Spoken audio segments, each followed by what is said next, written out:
Oi pessoal, eu sou Vivian Ayala, estou ainda aqui em São Tomé das Letras com o Rodrigo, que vai estar falando para a gente um pouco sobre a história da Igreja Matriz, é isso? E estamos em cima da gruta de São Tomé, no meio da cidade, muito legal. Boa tarde, Rodrigo. Tudo bem? Tudo bem. Então, vamos começar, né? A história da igreja, na verdade, ela deriva de uma outra história, que é por causa do João Antão, que é o escravo, né, que fizeram a igreja. A história começou em 1751, quando um escravo chamado João Antão, da fazenda Campo Alegre, em Alfenas, que aqui a região era tudo do Barão de Alfenas, né, de Alfenas até Baipendi.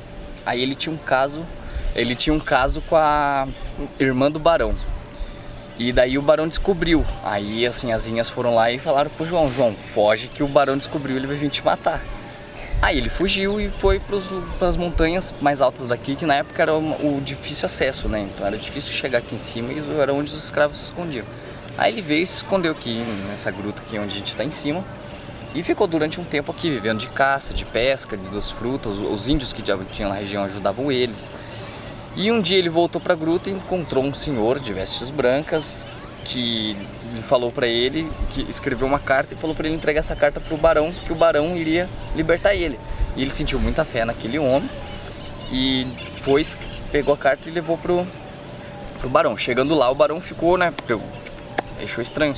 Como é que o escravo não sabe ler, não sabe escrever? Onde que ele arruma caneta, papel na época, né, para poder escrever uma carta bonita daquela? Aí eles falaram pro escravo: não, me leva lá pra gente ver quem é esse homem. Aí quando chegou aqui eles não encontraram ninguém, mas eles encontraram uma estatueta do apóstolo São Tomé dentro da gruta. E daí eles na época achou tipo uma coisa fantástica, como se fosse um milagre, e mandou construir uma capela antes de construir a igreja do lado da igreja. E eles pegavam a imagem e levavam lá para Alfenas, só que a imagem toda vez desaparecia e voltava aqui de novo dentro da igreja. Isso aconteceu durante uma semana, 7 dias seguidos, todas as noites. Aí, depois desse fato, o barão mandou construir a igreja. Aí começou a construção da igreja em 1785. E essa imagem ainda existe? Bom, essa imagem, segundo a mídia, né, diz que foi roubada. Diz que roubaram ela. Mas não sei, a conspiração já diz outras coisas. Tá, então o que diz a conspiração? A conspiração diz que o Vaticano mesmo veio aqui, ficou sabendo do fato e veio investigar e levou a imagem. Essa é a teoria das conspirações. São Tomé sempre cresceu envolto de contos místicos. Sempre acontecimentos místicos, sobrenaturais, que deu origem ao povoado, a São Tomé, ao Cantagalo, a região toda aqui. E a igreja ela começou a ser construída em 1785, só que aí houve uma interrupção da construção dela pela situação política atual do país na época, por causa do barão e depois a liberdade dos escravos e tudo mais, aí só em 1929 que terminaram ela. Poxa, demorou bastante, quase né? 200 anos para construir a igreja.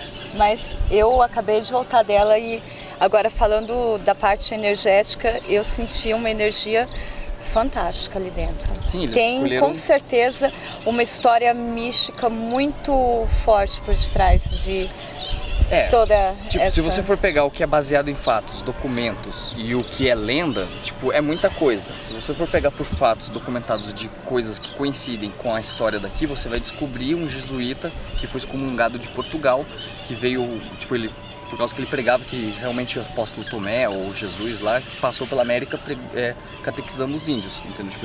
Quando os portugueses chegaram, algumas tribos já tinham um pouco do evangelho, eles já tinham o sinal da cruz, mas isso não é contado na escola. Então essa foi a carta na manga para eles entrar aqui e fazer o que eles fizeram. E esses jesuítas, ele pregava fielmente que isso era verdade. Aí o Vaticano foi e excomungou ele, como castigo, mandou ele para o Brasil para ele continuar evangelizando índio e negro.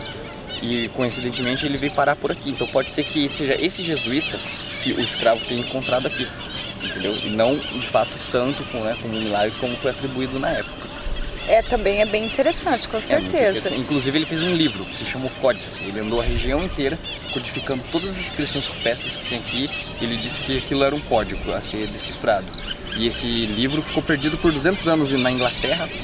Em 1960 um historiador brasileiro foi para lá, achou esse livro num sebo e trouxe para o Brasil. Hoje esse livro está no Mário de Andrade. Chamou o Códice. Uau, interessante. Dá para pesquisar. Sim. Pesquisar na internet vocês acham tudo isso. Maravilha, eu vou fazer anotação já.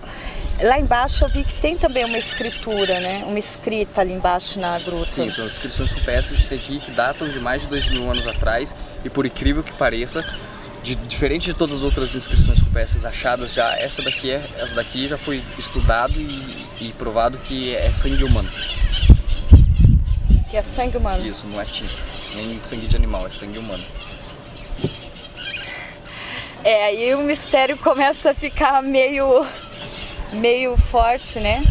Muito mistério, muita coisa acontece aqui. Na verdade, ao decorrer do tempo que as pessoas começaram a vir para cá por causa da igreja e tudo mais, muitas outras coisas, fatos que as pessoas contam que aconteciam naquela época e era normal, né, na época. Hoje em dia a gente olha e fala, nossa, meu Deus, que, né, com toda a evolução tecnológica que a gente tem, tipo, como que aquilo era possível? Então, Rodrigo, um personagem que me intriga bastante é o Chico Taquara. E você pode falar um pouco sobre ele? Sim, o Chico Taquara é um personagem pouco conhecido, tanto da população quanto dos turistas que vêm para cá, pouco citado, é citado apenas o nome dele e algumas lendas, né, tipo, que popularizou. Ele é um personagem que ele nasceu em 1831, perto de Cruzilha. Aí era uma fazenda que tinha um casal que tinha uma relação bem conturbada, assim, eles brigavam muito, o rapaz bebia muito. E daí a moça ficou grávida. Quando ela descobriu que ela estava grávida, ela ficou com medo do marido bater nela e ela perdeu o filho, então ela fugiu. Aí ela fugiu para as montanhas daqui de São Tomé.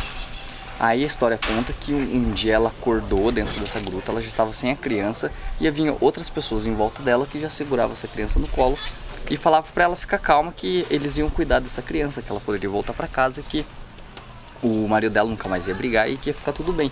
E ela sentiu muita fé, né, nesse povo, muita emoção e de fato ela voltou para casa e o marido preocupado, 9 meses com a mãe sumida, achou que tinha morrido. E de fato ele não bebeu mais, os dois tiveram uma vida feliz e quando eles já estavam, tipo, eles chegaram a ter essa criança bem tarde, tipo, perto dos 40 anos. E daí, passasse 20 anos, eles já estavam com 60 anos na fazenda, já não podia trabalhar muito, né, se esforçar muito. Aí apareceu um jovem, um rapaz, mais ou menos 20 anos, por aí, oferecendo serviço, que ele precisava trabalhar. Aí eles gostaram do menino e deixaram o menino trabalhar. Aí nessa época eles começaram a notar que esse menino era diferente, porque na época tinha muito animal aqui na região ainda. Então sempre quando rolava onça, ele conseguia espantar as onças sem ter que dar tiro nela, sem ter que, ele conseguia tirar leite da vaca sem ter que amarrar a vaca, ele tirava a abelha, ele conversava com as plantas. Então o pessoal começou ver que ele era diferente. Aí depois de um tempo, que depois o casal já morreu também, e ele saiu da fazenda e começou a peregrinar pela região. E daí ele começou a ficar conhecido na região por várias coisas que ele fez. Uma da história mais famosa que tem deles é de que tinha uma família aqui em São Tomé que também ia ter um filho, só que o neném não nascia. O neném não nascia e hospital não tinha na época. As parteiras que tinham na cidade, as curandeiras, já tinham feito tudo o que podiam fazer e nada adiantava, o neném não nascia. Aí o rapaz pegou o cavalo e falou, não, vou atrás do Chico Taquara, né, última opção, última esperança. Pegou o cavalo e na época, tudo pirambeira, montanha, trilha, para chegar de cavalo demorava muito. Quando ele chegou na gruta do Chico Taquara, falou, Chico, me ajuda, meu filho tá nascendo, mas ele não quer nascer, minha mulher tá quase morrendo. Aí o Chico Taquara falou pra ele, não, você vai indo na frente, que eu vou pegando as ervas aqui, depois eu colo lá, depois eu apareço lá. Aí o rapaz, né, preocupado, meu filho, minha mulher, pegou o cavalo, saiu correndo e voltou. Quando ele chegou na porta da casa dele, a mulher já tava com o neném no colo, já tinha nascido, tava tudo bem. Aí ele perguntou, nossa, mas como assim? Quem que fez o parto? O Chico Taquara tá vindo aí, eu fui lá chamar ele. Ele falou, não, mas como assim? Ele acabou de sair daqui. Ele já tinha ido lá, antes dele chegar em casa, já tinha feito o parto e curado a mulher. Outra história dele também que é mais conhecida, que é o do querosene, de que as crianças queriam burlar o Chico Taquara e seguiram ele até a toca onde ele ficava. Aí chegando lá, as crianças esperou ele sair, foram lá, pegaram a latinha de querosene dele, tiraram todo o querosene fora e jogaram água dentro. Aí as crianças ficou escondidas vendo. Aí ele foi lá, pegou a lamparina, mesmo com água, foi e acendeu. Aí todo mundo assustou, nossa, como assim, né? Não é possível. Aí eles pensaram, não, deve que o pavio tava sujo de querosene ainda. Vamos voltar no dia seguinte, a gente faz a mesma coisa, troca o pavio, troca tudo. Aí eles voltaram lá, fizeram a mesma coisa, trocaram o pavio, colocaram de água. Chegou lá o Chico Taquara, mesmo com água, foi e pôs fogo no pavio, ainda juntou as lenhas, tirou a água e jogou na fogueira, a fogueira pegou fogo. Aí as crianças voltou para a cidade apavorada já, né, contando o caos. E toda vez que ele chegava na cidade, ele chegava acompanhado de um gado, um cavalo, uns passarinhos e um cachorro. Ele chegava aqui na praça, ele fazia um círculo no chão e os cachorros, os animais ficavam dentro do círculo e não saíam dali de dentro enquanto ele não chegasse. Ele podia tacar água, dar pedrada, fazer o que fosse e os animais não saíam. E quando chegava as crianças tinham medo dele. Aí, pra ele, né, tipo, fazer amizade com as crianças, ele batia palmas, assim, os passarinhos vinham e pousava tudo nele. Aí ele passava mel no cabelo, tinha umas argolas de ouro que ele carregava no cabelo. E daí, em 1916, veio um historiador carioca para São Tomé das Letras e que conseguiu tirar uma foto junto com ele. Foi a única imagem, o único registro que teve do Chico Taquara. E nessa época, e depois disso, ele desapareceu. E aonde foi para essa foto?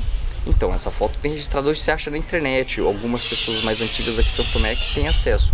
Creio eu que um registro tão importante desse, ou tá nas mãos da galera do turismo, da prefeitura, o original, ou no Rio de Janeiro em algum lugar, mas não sei dizer o destino certo da foto original.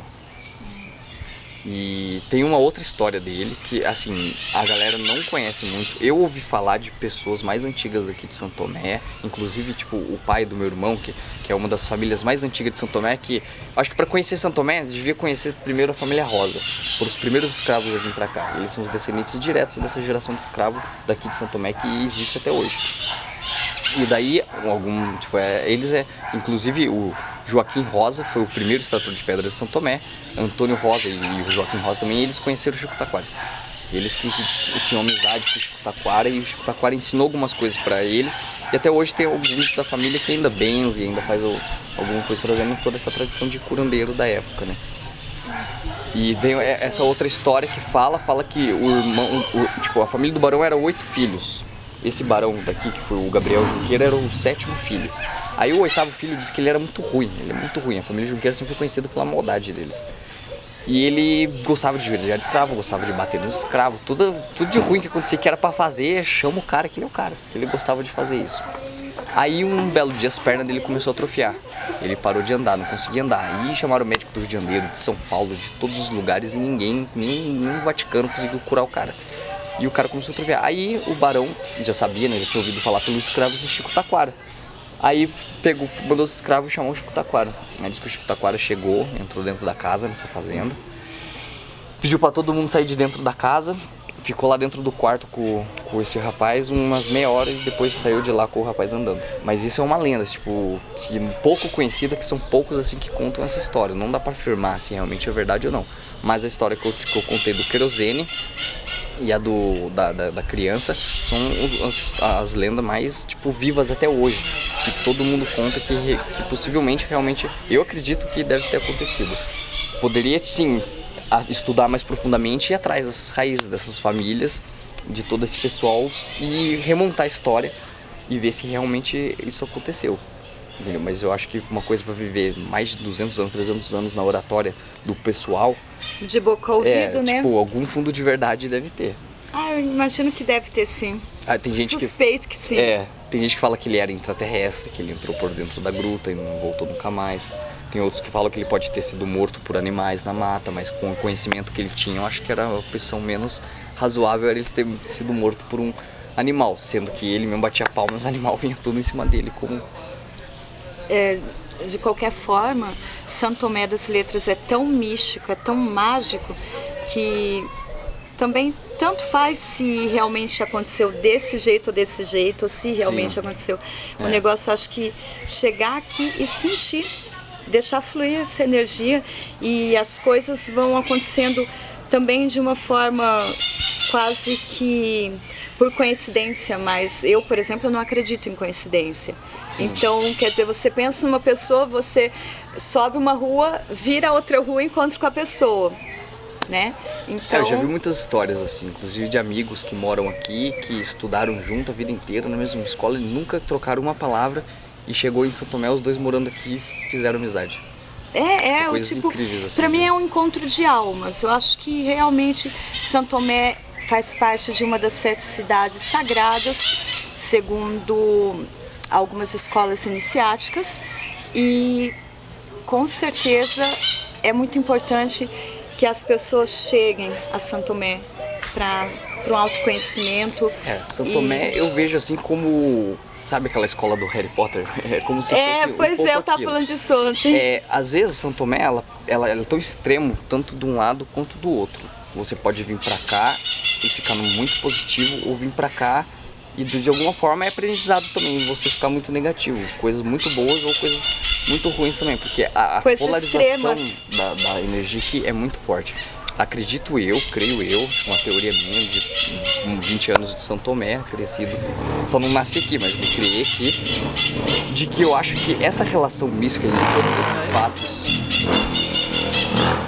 todos esses fatos que acontecem, eu acredito que está relacionado à pedra, ao mineral, porque essa aqui é uma das últimas vegetações rupestres que existe no mundo, da onde a planta nasce da própria pedra.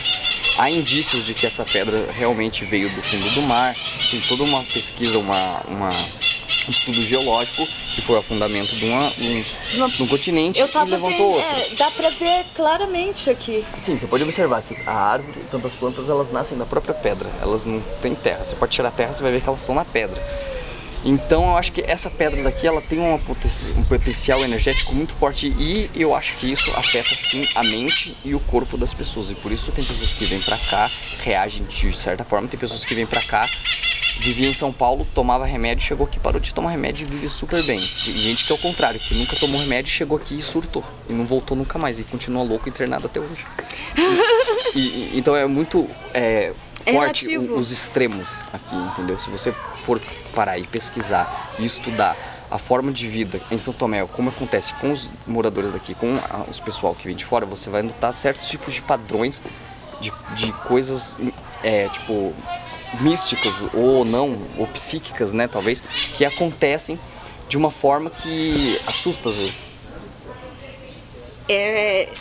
Eu tenho tido, desde fevereiro, quando eu pisei a primeira vez aqui, eu tenho realmente tido a prova disso, que realmente o magnetismo e essa energia aqui, a vibração de São Tomé das Letras, ela trabalha muito o ser em si. Eu acho que São Tomé faz você olhar pra dentro. Ela te centra, ele te mostra, coloca você frente a frente com você mesmo. E daí cabe a você tornar isso positivo ou negativo.